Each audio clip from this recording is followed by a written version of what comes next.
Hello, this is a prepaid call from Kimberly Boone, an inmate at a Florida Department of Corrections institution.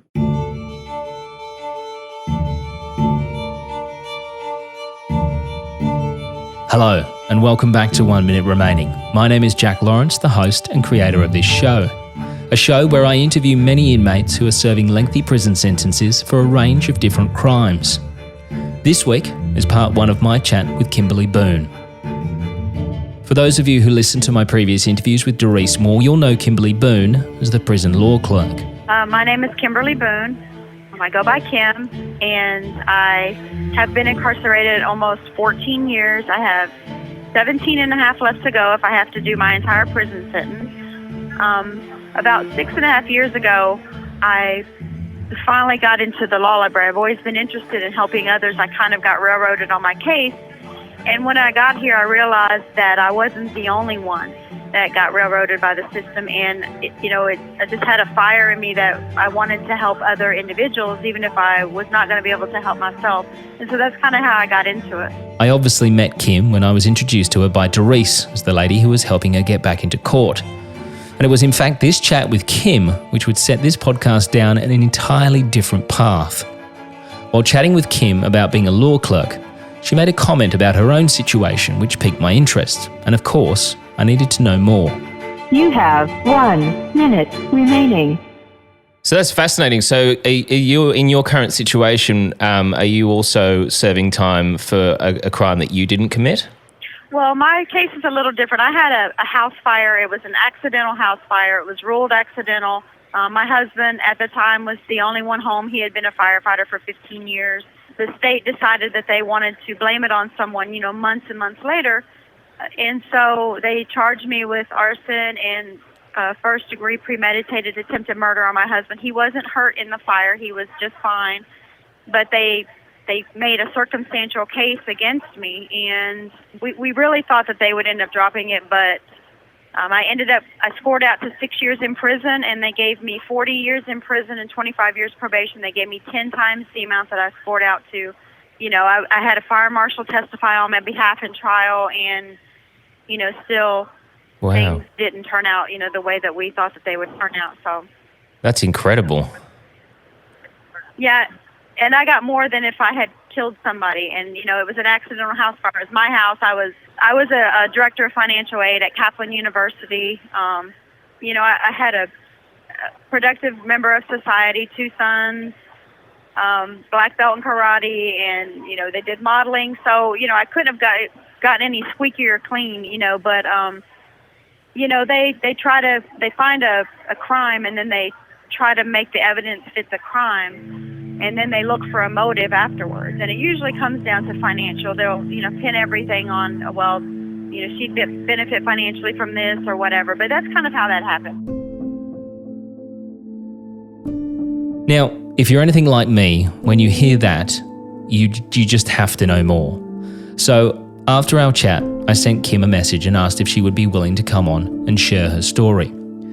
And I am so glad that she agreed to do so, because this story is incredible. Today, the case of a local woman accused of trying to kill her husband twice could go to the jury. So I was feeling a little bit groggy, had a headache, a little bit disoriented. Headache got worse, almost like I had a stroke. Kimberly Boone faces attempted murder charges. She's accused of setting fire to her house with her husband inside. Jurors say Kimberly Boone did it, tried to set her drugged husband on fire. That's to count 1. We, the jury, find the defendant guilty of the lesser included offense of attempted second-degree murder.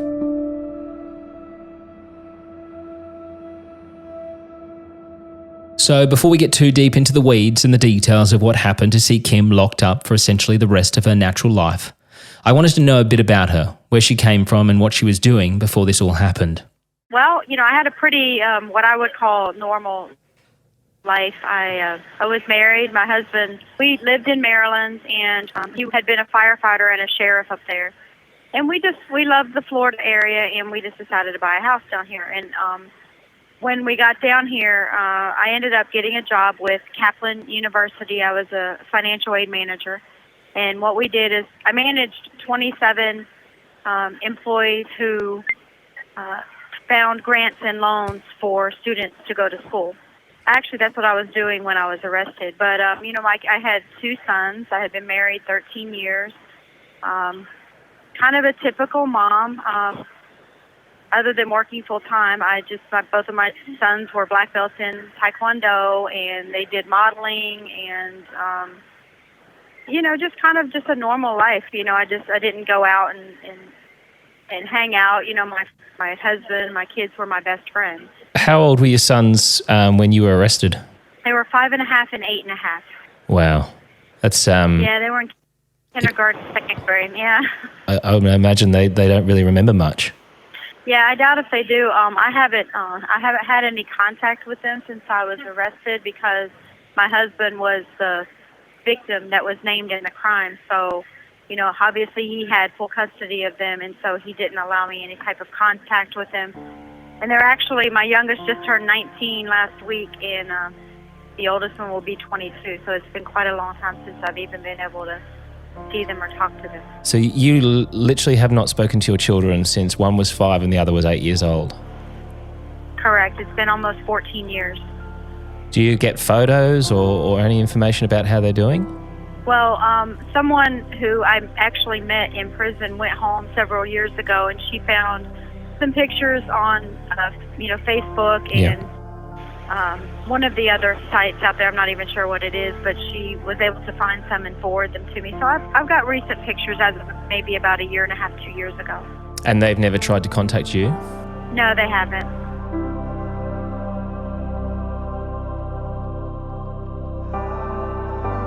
So as a father of 2 small children, I find this part very difficult because my kids are of the same age as what Kim's kids were at the time of this incident, and I can't even begin to imagine how that must feel.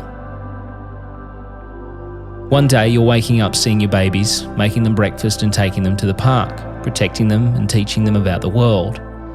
And the next moment, you're taken away from them. No contact, no phone calls, no messages, not even any photos. Those babies that you left 14 years ago are now essentially adults. They've gone through high school, most likely had their first relationship, got their driver's licenses, celebrated 14 birthdays and Christmases, and you've not spoken to them or seen them once. Now, don't get me wrong, I'm not sitting here saying Kim is innocent. As you know, the proof of innocence or guilt is not what we're about here. But those children were most certainly innocent.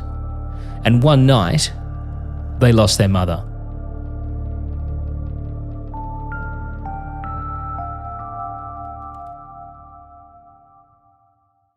Okay, so let's talk about the particular situation that found you being charged. So there was a house fire at your home. Talk me through the situation. Okay, we had been, my husband and I, it's kind of something that led up to that day. We had sold a car on eBay. The gentleman that purchased the car lived in Nashville, and which is in Tennessee, and we lived in Florida. So he just said, instead of, shipping the vehicle, will you guys drive it up there? So my husband and I thought it would be kind of a fun trip. We had the kids' grandfather watching them, and my husband and I just took a trip. We drove it up to Nashville, and we flew back home the next day. So, my husband drove. He didn't get much sleep, so we got back. I think it was a Wednesday night. And when we got up Thursday morning, we took the children to school, and I had to check for the car. I had to get it in the bank. And so my husband, he said he wasn't feeling well, so he'd like to go home and take a nap. So we drove back to the house, and after about, maybe an hour of him laying down sleeping, he said he still didn't feel well. He asked for some sinus medication and a glass of water, so I took that to him. And I'm mentioning this because it's, they tried to bring it up in my case, so it's kind of, important that I mention it. Yep. And so he asked for a glass of water, and I brought it to him, and he said he still wasn't feeling real well, and, his head was throbbing. And so after a while, he basically just laid down and said, well, go ahead and, take the check to the bank, because it was a large amount of money, pick me up, before we could go pick up the kids for school. So I went to the bank.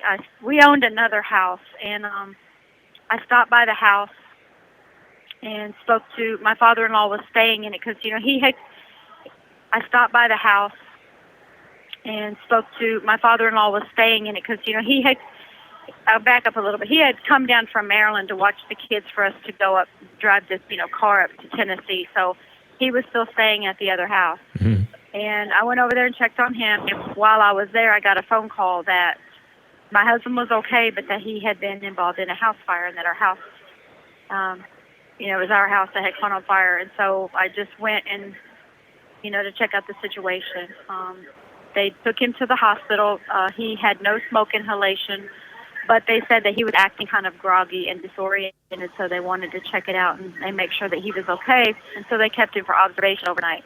I met with the State Farm insurance agent, and that was pretty much it. I went and saw my husband in the hospital that evening, me and the children, and then I went the next day and picked him up, and he came home. There were really no issues at all.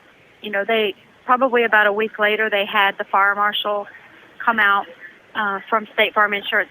There were two fire marshals in the case. One worked for the state of Florida, and one worked for an independent contractor that was contracted by the insurance company. And what they do is they go through and ensure that, number one, it wasn't arson, and then they try to find a cause of the fire. That way, if it was an electronic device, they could go back and charge that company.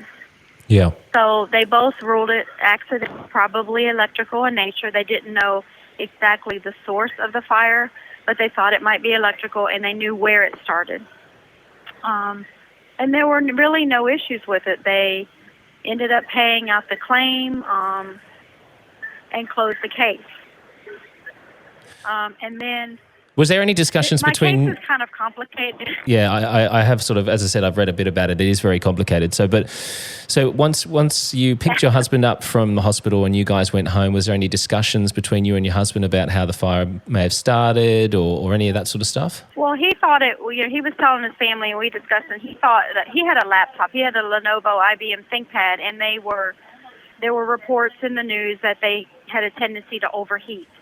So even though they did not pinpoint it to the laptop, we thought maybe because he had it sitting on the nightstand that it may have overheated and caused the nightstand to catch on fire, or something on the nightstand to catch on fire. We weren't really sure. We just knew that that's where it started, and that's what we were thinking it was. Okay, so I do want to jump in here because after chatting with Kim about this and her thoughts and her husband's thoughts apparently around these ThinkPads and how that could be the cause of the issue, I did a bit of research, and in fact, there does seem to be a number of forums and articles relating to a certain issue with the Lenovo's around this time, their tendency to overheat and some battery-related issues. Now, of course, this is not what the fire marshals had ruled. However, it is important to note for later on during the trial that both fire marshals did rule the fire accidental and could not pinpoint a cause.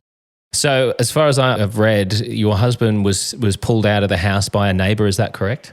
My husband got up, and from his testimony, he said he got up and he was disoriented. The house was so black with smoke, he didn't know if it was night or day, so he immediately went down to check to see if the children were there. He came back towards the front door, towards the fire, and what he did was I guess he was disoriented, and because there were 13 other exits that he could have gone out of the house, but he came back to where the fire was, and he picked up something to break a window instead of just going out another door, and they attributed this to him being disoriented. So when he was breaking the window, the neighbor was outside washing the car, and he heard him, so he came over and helped him get out the window. Okay. I want you to take note of this particular part of what we're talking about. This would later become testimony from Kim's husband, who would take the stand. In fact, it would become such a talking point during the trial that it would make the news. Tough talk between the victim in an attempted murder case and his ex-wife's lawyer. Robert Boone had to be pulled from his burning house in December 2008. The state says his ex-wife tried to kill him by setting that house on fire with him inside. But we'll get to that later on. So it's been ruled accidental. The insurance company's paid out. You've kind of, I suppose, moved on from this situation. How long after the fact, after this fire had happened and it had been ruled an accident, did you find out that actually they were looking into it as not an accident and as almost potentially done on purpose? It was about 4 months, I think. So what happens? So did you get a phone call? Did the police come round? What happens? How did you find that out? What, that they were investigating? Yeah. This is kind of where it gets complicated.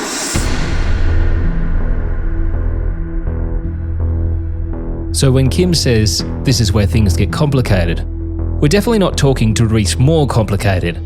However, things are about to take one hell of a dramatic turn. We're going to take a short break, and when we come back, Kim talks us through the night that would change her life forever.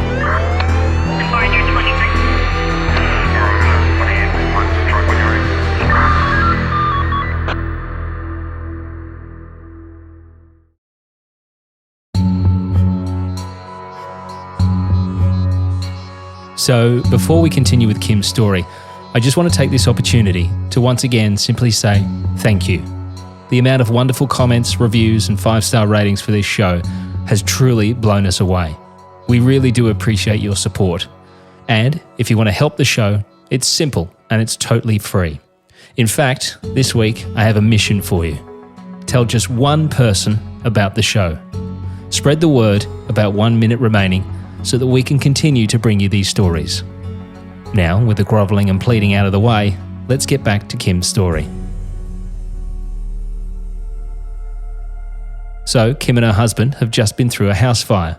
Kim's husband was released from hospital with a clean bill of health, and life was getting back to normal, when things took a dramatic turn.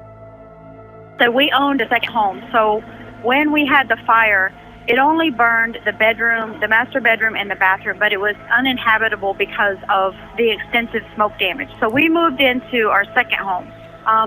We were going on with life as usual, and we had a break-in in our home like 4 months later when we were rebuilding the other home. Like I said, the insurance company had already paid out the payoff. We had hired a company to come in. They had torn off the roof and, all that stuff, and just had a shell of the home left. While we were staying in the other home, we had a break-in one night, and I told my husband that I heard something in the garage. So he got up. We were both, I have to explain this too, we both had a permit to carry a concealed weapon. Right.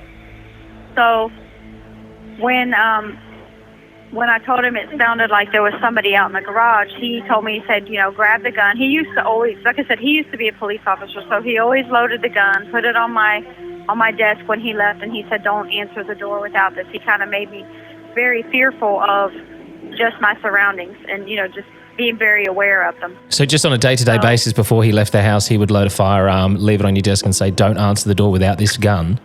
Yeah. Where did you live? Yeah, he did. I mean, were you...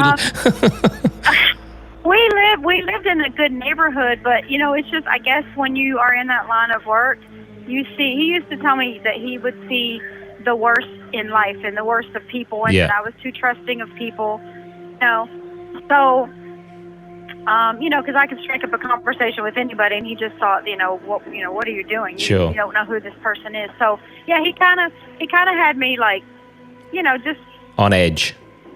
To become very aware. Yeah, I was kind of on edge of everything. So anyway, he that night he said, grab the gun, let's walk out here. So we walked up to the garage, and the garage door was wide open, and the garage door was right beside our children's bedroom.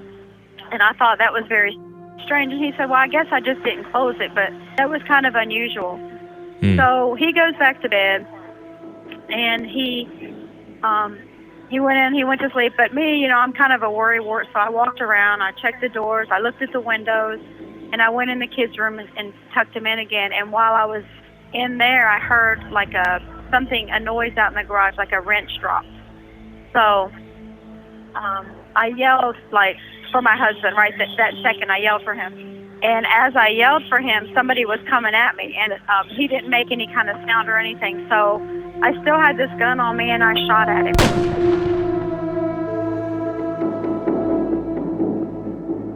It was actually my husband that was there. I didn't realize it was him. And he said he had yelled out for me, and I didn't hear him. And I said I yelled out for him, and he didn't hear me. But I ended up shooting my husband. Wow. he yelled, oh my gosh, I've been shot. So I immediately just called 911. Luckily, we had a sheriff at the corner. It was about 45 seconds away, I think, was all the longer that they told me that it took for him to get there. I sat with him, and, he said on the 911 call, my wife accidentally shot me. He knew the situation and everything. That it's hard to talk about. Yeah, no, that's all right. Sorry, take your time. It's okay. So anyway, he was laying there on the floor, and I held his hand, and they had contacted the paramedics. And then when the kids, I guess, heard the commotion with the police officers there, and they got up and they came in the room, and I said, well, I've got to get the kids out of here. So I went in and I sat with them in the living room. The ambulance came. They took my husband to the hospital. Do you mind me asking where he'd been shot? I shot him right in the chest. Right. And it was pitch dark, so it was like, I don't know even what time it was. It was in the middle of the night, sometime 2, 3, 4 o'clock in the morning. I'm not sure, but it was pitch dark when I turned around, and I just saw, and honestly, I just saw this shadow coming at me. I yelled for my husband. He didn't answer, and and this is what they tell you when you're, like I said, he was a police officer, and he used to say, you shoot first, and you drag him in the house if you have to, if you feel like somebody's coming in to injure the children, and so the door was open. We were right by the kids' room, and it was just kind of a reactionary thing. Yeah.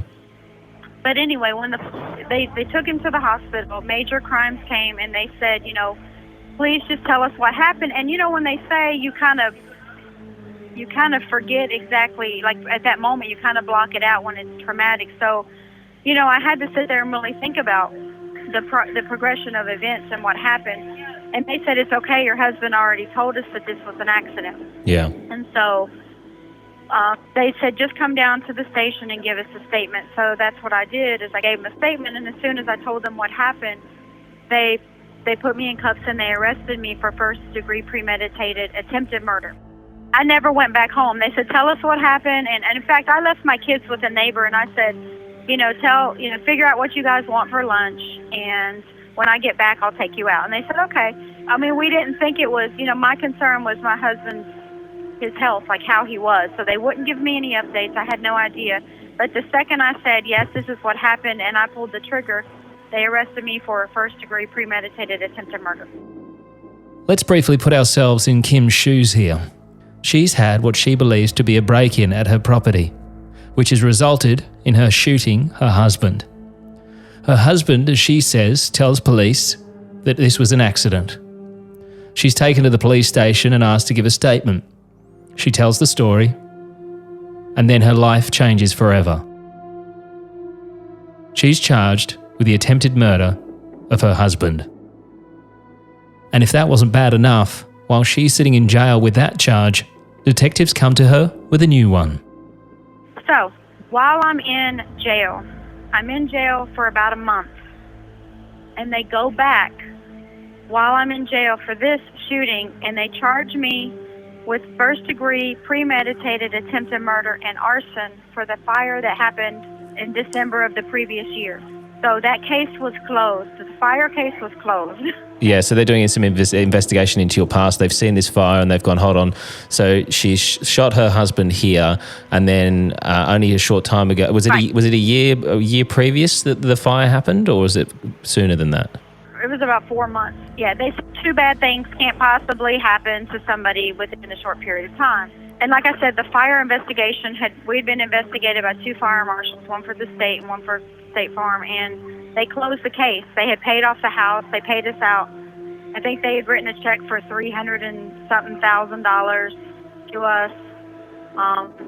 And ironically, that check, my husband and I had a joint account, and he had an individual account, and he put all the money into his individual account, so I couldn't even touch it. And that's important because later on they said I did it, to get the money. Okay, quick recap time. So in December, Kim's out running some errands and checking on her father-in-law. While she's out, she gets a call that there's been a fire at her home. Her husband had been asleep in the bedroom when the fire occurred, but had managed to get out with the help of a neighbour. He'd taken some medication of Kim's in order to help him sleep, something we'll talk about when we come to the trial, as this is something he did say that he would do on occasion. However, prosecutors will claim that Kim drugged her husband intentionally. Her husband is later released from hospital with no smoke inhalation or injuries, something else that will come up during the trial. The fire is ruled an accident by not one, but two independent fire marshals. The claim is then paid out by the insurance company and the money is placed into Kim's husband's account, which she says she did not have access to. 4 months pass and they're going about their life as normal when one night Kim hears a noise coming from the garage. Her husband, who she says was always concerned with safety and protection, tells her to grab her gun and they go and check it out. They see the garage door is open, but there's nothing there. He then goes back to bed and she goes to check on the children. While she's in with the children, Kim says she hears another noise coming from the garage. She calls out for her husband but gets no response. She calls out again, still no response. She says she sees a figure in the dark coming at her, so she aims her weapon and fires, hitting her husband once in the chest. Kim says that her husband informed police that he knew it was an accident. Detectives then ask if she can come to the station and make a statement. On telling them that she is the one that shot her husband, she is arrested on the spot for attempted murder. So, Kimberly Boone was leading a very normal suburban life. She was a mother of 2 children and a wife, with a husband who she says she never argued with. In fact, he was her best friend. A series of events had led to Kimberly Boone's arrest and now incarceration. A lady who had never been to jail in her life before. So the obvious question I wanted to know was, what was it like for that very first time walking into that environment? Was that the first time you'd been in trouble with police before? I had been arrested a long time ago for some kind of a petty theft thing that they ended up expunging from my record. Right. So nothing serious in the past. You'd never been to jail before? No, I have never been to jail. Nothing ever violent. The police had never been called out for any type of domestic disturbance. So, for all intents and purposes, I had just a normal, middle-class life going on. Can I ask what it was like your first time going to jail? Was that a terrifying experience? It was. When I first was arrested, I had no idea. I was put in a holding cell overnight, and they had one huge room, and they had a bunch of mattresses. And you just took a mattress and you threw it out on the floor, and there were probably about 20-something people in a room that's about maybe 15 by 15. And wow. So we spent the first 24 hours there. And I kept hearing them talking about, going into the different pods. And, when they were escorting me in there, I basically was just holding everything to my chest, afraid to touch the walls. I just was, it was just an experience I had never had to go through before. And I had never even known anybody that was arrested until I was arrested. So, it just wasn't a life that I had ever even known, really, that existed. How did you cope with being in that situation? Well, when I first went in, I just, I was under the impression that my husband would call, contact somebody, and that I would be out before, a few days. I didn't even think I could last 2 weeks in there. Just, and I don't know, you just you really only have 2 choices. You either have to deal with it or what your alternative is, just to lay down and die. And you can't obviously do that, but it's just a matter of continuing to have hope and belief in yourself and your innocence, and that somebody will see the truth, and that you'll be able to be let out and go back home. Yeah. So did you try and call your husband when he didn't call you? I did. I tried to. I didn't know how he was at first, so I tried to contact his mom, and they just never answered the phone. And so my mom called, obviously from her house, and talked to my husband's mother a couple of times, and then all of a sudden the phones were disconnected, and they just, it was no other way to get a hold of them. So they just basically cut you and your family off completely? Yes, they did. Wow. You have 1 minute remaining. And that went fast. Yeah, I know. It does go so quick because we're talking about these things. Just time flies. Look, what we'll do is... And there's our friend to kindly wrap up the episode. But coming up, the biggest thing that intrigues me about this case is the relationship between Kim and her husband. If we take Kim's side of what happened as the truth, then she says her husband knew that this was an accident. So, while she's on trial for his attempted murder, the question obviously is, what's he doing? Is he coming to your defense? No, I never spoke to him again. Next time on 1 Minute Remaining. 1 Minute Remaining is a Mash Pumpkin production. Hosted and produced by Jack Lawrence. Editing and sound design by Jack Lawrence and Dom Evans. This podcast is part of the Acast Creator Network.